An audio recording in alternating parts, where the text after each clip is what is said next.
अरब सागर में उड़ती इन लहरों में जितना शोर है, इसकी गहराइयों में पसरा है, उतना ही सन्नाटा और इसी सन्नाटे में दफन है।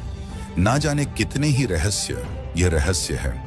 हजारों साल पहले समुद्र में डूबे एक शहर का यह रहस्य है। भगवान श्री कृष्ण की नगरी द्वारिका का समुद्र की गहराइयों में इतनी खूबसूरत, इतनी विशाल और इतनी भव्य नगरी को यदि कोई एक बार देख ले तो बस देखता ही रह जाए। ऊंची ऊंची दीवारें, बड़े बड़े गेट और उन पर की गई नक्काशी, भव्य मंदिर और महल, एक पूरा वेल प्लांट शहर जिसे देखकर लगता है मानो हम कोई फिल्म देख रहे हैं। जी हां दोस्तों, आज हम आपको लिए चलते हैं समुद्र के एक 130 फीट की गहराई में, जहां स्वयं भगवान श्री कृष्ण की नगरी यानी द्वारिका स्थित है। लेकिन उससे पहले आपको बता दूं कि कई लोगों को द्वारिका और भेंट द्वारिका में काफी कंफ्यूजन होता है। दरअसल द्वारिका को दो हिस्सों में बांटा जाता है, द्वारिका और भट्ट द्वारिका। द्वारका गुजरात के जामघर में समुद्र के किनारे बसा एक छोटा सा शहर है। द्वारका शहर में ही विश्व प्रसिद्ध श्री द्वारिकाधीश का मंदिर है, जिसे भगवान विष्णु के 4 धामों में से एक माना जाता है। वहीं भेंट द्वारिका गुजरात में समुद्र तट से 3 किलोमीटर की दूरी पर समुद्र के बीच एक द्वीप है। सालों से यहाँ जहाजों द्वारा जाया जाता था, परंतु अब यह सड़क मार्ग से जुड़ चुका है। यहाँ कई सालों पहले खुदाई में कई सारे अवशेष मिले थे जो महाभारत काल यानी द्वापर युग के थे।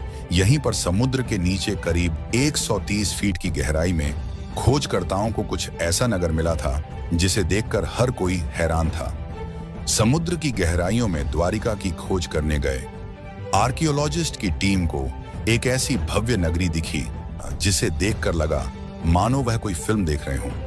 उन्हें यहाँ पर करीब 3000 साल पुराने बर्तन, तांबे के सिक्के और एक ऐसा भव्य ग्रेनाइट का स्ट्रक्चर मिला जो कि एक भव्य महल और उस नगरी के चारों ओर बने परकोटे के समान था।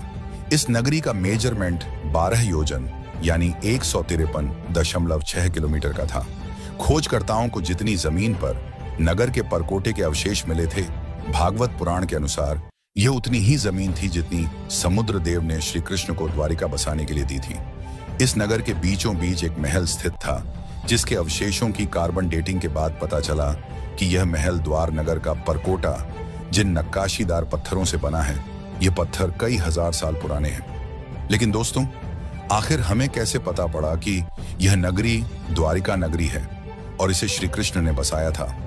और तो और ये पानी में कैसे डूबी?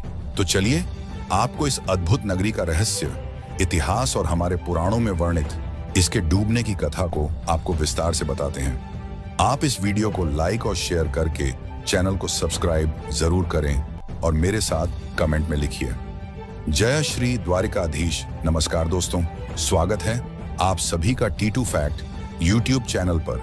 श्रीमद् भागवत पुराण के 10वें अध्याय के अनुसार अपने मामा कंस का वध करने के बाद भगवान श्री कृष्ण अपने यादव वंश के साथ मथुरा में रहने लगे। लेकिन कंस की मौत का बदला लेने के लिए उसके ससुर जरासंध ने मथुरा पर 1 या 2 बार नहीं बल्कि पूरे 17 बार आक्रमण किया। बार बार हो रहे इन आक्रमणों से न केवल मथुरा की प्रजा परेशान थी, बल्कि श्री कृष्ण भी दुखी हो चुके थे। ये सब देखकर उन्होंने एक ऐसा निर्णय लिया जो इतिहास में अमर हो गया। श्री कृष्ण ने अपनी प्रजा की रक्षा के लिए मथुरा से कहीं दूर चले जाना सही समझा। भगवान श्री कृष्ण अब और युद्ध करके अपने परिवार और प्रजा को संकट में नहीं डालना चाहते थे। इसलिए उन्होंने अपने परिवार और पूरी प्रजा के साथ मथुरा को छोड़ दिया और मथुरा से 1250 किलोमीटर की दूरी पर अरब सागर के किनारे जा पहुंचे, जहां उन्होंने विश्वकर्मा को समुद्र के ऊपर एक नगरी बनाने का आदेश दिया। लेकिन समुद्र देव की मर्जी के बिना समुद्र के बीचों बीच एक पत्थर भी लगाना संभव नहीं था। इसलिए भगवान श्री कृष्ण ने समुद्र देव की पूजा की। स्वयं नारायण का आदेश कौन टाल सकता था? तुरंत समुद्र देव ने प्रकट होकर अरब सागर के बीचों बीच 12 योजन यानी करीब 153.6 किलोमीटर की धरती प्रदान की। कुछ ही समय में इस भूमि पर भगवान विश्वकर्मा ने एक विशाल द्वारिका नगरी का निर्माण किया। इस नगरी में सब कुछ बेहद ही खूबसूरत तरीके से बनाया गया था। अपनी प्रजा और यादव वंश को द्वारिका में बसाने के बाद श्री कृष्ण वापस मथुरा गए और जरासंध से अंतिम युद्ध किया, जिसमें भगवान श्री कृष्ण द्वारा जरासंध का वध कर दिया गया था। इसके बाद श्री कृष्ण वापस द्वारिका पहुंचे और अपने परिवार के साथ हंसी खुशी रहने लगे। लेकिन यह खुशियां ज्यादा समय की नहीं थी। समय के चक्र में स्वयं भगवान श्री कृष्ण भी बंधे हुए थे। समय का पहिया घूमा और कुछ ही समय के बाद पांडवों और कौरवों के बीच युद्ध छिड़ गया, जिसमें भगवान श्री कृष्ण अर्जुन के सारथी बने। 18 दिन के भीषण युद्ध के बाद आखिरकार पांडवों की जीत हुई और यहीं से शुरुआत हुई इस खूबसूरत नगरी द्वारिका के सर्वनाश की। महाभारत के स्त्री पर्व के अनुसार यह वह समय था जब पांडव महाभारत के युद्ध में विजय होते हैं और उनके हाथों सभी कौरवों का वध कर दिया जाता है। माता गंधारी ने जब अपने 100 पुत्रों की मृत्यु का समाचार सुना तो वह यह दुख नहीं सह पाए और उन्होंने भगवान श्री कृष्ण को अपने बेटों की मौत का जिम्मेदार ठहराते हुए उन्हें श्राप दिया कि जैसे उसके वंश का विनाश हुआ है, ठीक वैसे ही 36 साल बाद तुम्हारे वंश का भी विनाश होगा। श्री कृष्ण इसके बारे में सब कुछ पहले से ही जानते थे। उन्हें इस बात का पहले से ही आभास था, इसलिए उन्होंने श्राप को आशीर्वाद के तौर पर लिया। भगवान कृष्ण जानते थे कि उनका धरती पर अपनी लीलाएं समाप्त कर अब वापस बैकुंठ धाम लौट जाने का समय है। कुछ वर्षों के बाद जब द्वारिका के पास बसे पवित्र स्थल पिंडारक में कई साधु संत आए हुए थे, उन्हें देखकर श्री कृष्ण के पुत्र सामने अपने मित्रों के साथ मिलकर ऋषि मुनियों के साथ एक शरारत करने की सोची।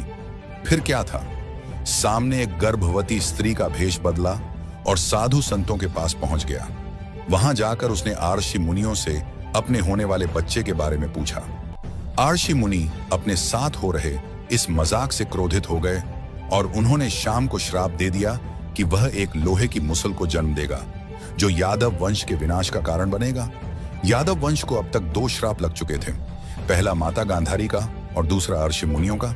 अब इन दोनों श्रापों के पूर्ण होने का समय था। थोड़े ही समय के बाद सांप के कपड़ों से एक लोहे का मुसल मिला। यह खबर मिलते ही पूरे यादव वंश में कोहराम मच गया। जब श्री कृष्ण के नाना उग्रसेन को इस पूरी कहानी का पता चला तो उन्होंने श्राप से बचने के लिए उस लोहे के मुसल के टुकड़े कर दिए और उन्हें समुद्र में फेंक दिया। उन्हें यह गलत फहमी थी कि ऐसा करने से उन्होंने यादव वंश को श्राप से बचा लिया है, लेकिन ऐसा नहीं था। स्वयं भगवान श्री कृष्ण के लिए भी इन श्रापों को पूर्ण करना आवश्यक था। इस कारण जैसे ही उग्रसेन मुसल के टुकड़ों को समुद्र में फेंकते हैं, वैसे ही उन्हें एक मछली निगल लेती है। इसके बाद वह मछली मछुआरों के जाल में फंसती है। जब उसे चीरा जाता है तो उनके पेट से उसी लोहे के मुसल के टुकड़े निकलते हैं। कहा जाता है कि एक शिकारी ने इस जहरीले मुसल के टुकड़ों से एक जहरीले तीर का निर्माण किया और इस तरह टुकड़े टुकड़े होने के बाद भी यह लोहे का मुसल एक बार फिर तैयार हो जाता है। यादव वंश के विनाश के लिए अब 36 साल बीत चुके थे और वह समय आ चुका था जब माता गांधारी और ऋषि मुनियों के श्राप को सच होने का समय था।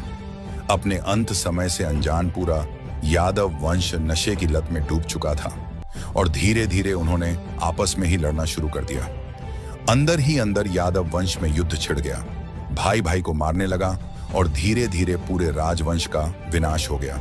यह सब देखकर बलराम जी, जो स्वयं शीशनाग के अवतार हैं, उन्होंने भी इस धरती का त्याग कर दिया और वापस अपने धाम लौट गए। भगवान श्री कृष्ण भी जंगलों की तरफ निकल पड़े। कुछ देर चलने के बाद वह एक पीपल के पेड़ के नीचे विश्राम करने के लिए लेट गए। तभी एक शिकारी ने उन्हें एक हिरण समझकर उन पर तीर चला दिया। यह वही शिकारी था जिसने मछली के पेड़ से निकले टुकड़ों से तीर बनाया था और यह वही जहरीला तीर था जो उस लोहे के मुसल से बना था। जैसे ही जहरीला तीर श्री कृष्ण के पैर पर लगा, वैसे ही भगवान श्री कृष्ण अपनी लीलाएं पूर्ण कर वापस अपने वैकुंठ धाम लौट गए और उन्हीं के साथ पूरा यादव वंश भी खत्म हो गया। जब अर्जुन को इस बात का पता चला तो वह दौड़कर द्वारिका पहुंचे, लेकिन उनके पहुंचने से पहले ही सब कुछ नष्ट हो चुका था। पूरी द्वारिका आग में जल रही थी। इसके बाद अर्जुन ने जैसे तैसे खुद को संभाला और जलती हुई नगरी से लोगों को बाहर निकाला। खाली होते ही द्वारिका नगरी हमेशा हमेशा के लिए समुद्र में समा गई। दोस्तों, यह नगरी इतने सालों के बाद भी आज भी अपनी भव्यता और अपने रहस्यों को संजोए हुए समुद्र के 130 फीट नीचे अपने अस्तित्व में होने का प्रमाण दे रही है।